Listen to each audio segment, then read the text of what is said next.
আপনি দেখছেন Anup YouTube channel. তো আজকে যে টপিকে ভিডিও যে আপনারা পুরনো ফোনটাকে ফেরিওয়ালা বা অন্য কোনো দোকানে বিক্রি করে দেন।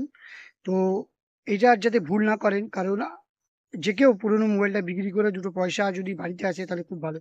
পুরনো ফোন কোনো কাজে লাগবে না, তো ফেলে দেওয়া যাক, কিছু হবে না।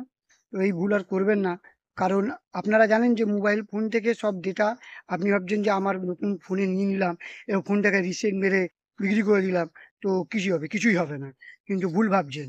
এখনকার তথ্য প্রযুক্তির দিনে এইসব একদম কমন ব্যাপার। তো যারা সাইবার অপরাধীরা তারা কি করে, তো সেটা আমি আপনাদেরকে সামনে বলবো। প্রযুক্তি বিষয়ে যাদের সাধারণ জ্ঞান রয়েছে তারা খুব সহজে এই পুরনো ফোন থেকে সমস্ত তথ্য হাতিয়ে নেয়। এই পুরনো পদ্ধতিকে বলা হয় ডিজিটাল ব্লুপ্রিন্ট। মনে রাখতে হবে যে আমরা যে মোবাইল এবং কম্পিউটার আমরা ব্যবহার করি, বা যেখানে ছবি বা ডকুমেন্ট রাখা হয়, এমনিকি সেই ফোনের মাধ্যমে আমরা ব্যাংক ট্রানজ্যাকশন করে থাকি। সেই সব তথ্য অনায়াসে হ্যাকাররা বার করে নিতে পারে। নিজের মোবাইলে নেট ব্যাংকিং কিংবা ইউপিআই ব্যবহার করেছেন, সেখানের পাসওয়ার্ড এবং পিন নাম্বার, সেখানকার পিন এবং পাসওয়ার্ড ব্যবহার করে থাকেন।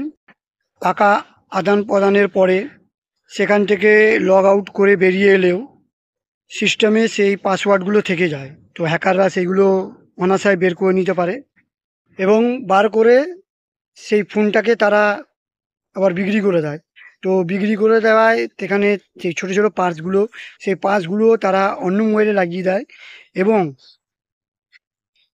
এবং আপনারা জানেন যে পুরনো ফোন দিয়ে কিছু তার মধ্যে গোল্ড থাকে, সোনা, সেগুলো তারা আবার বার করে, বাকি যেগুলো থাকে সেগুলো তারা কিলো দরে বেচে দেয়।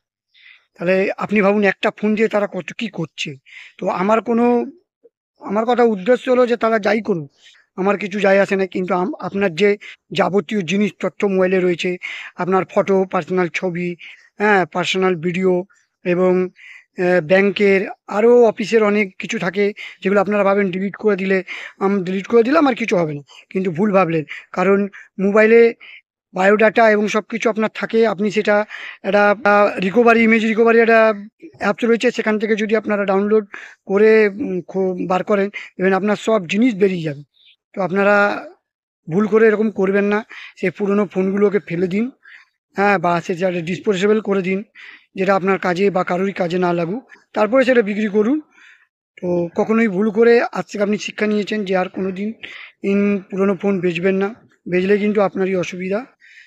তো এইটাই আপনাদেরকে জানাবার ছিল, যে পুরনো ফোন আর বিক্রি নয়, সেটাকে খারাপ নষ্ট করে বিক্রি করে দেয় আপনার ভালো। তাহলে ধন্যবাদ, এইটুকুই কথা বলার ছিল। আবার পরের অন্য ভিডিও নিয়ে আসবো। আপনার সব জ্ঞানের বিষয় ভিডিও, আপনারা অনেক কিছু জানতে পারবেন। তাহলে আমার চ্যানেলটাকে আপনারা সাবস্ক্রাইব, লাইক এবং অল নোটিফিকেশান বাটন টিপে দিন, যাতে এরকম ভিডিও আরও আপনাদের কাছে আসুক। নমস্কার, ধন্যবাদ। আপনি দেখছেন অনুপ ইউটিউব চ্যানেল।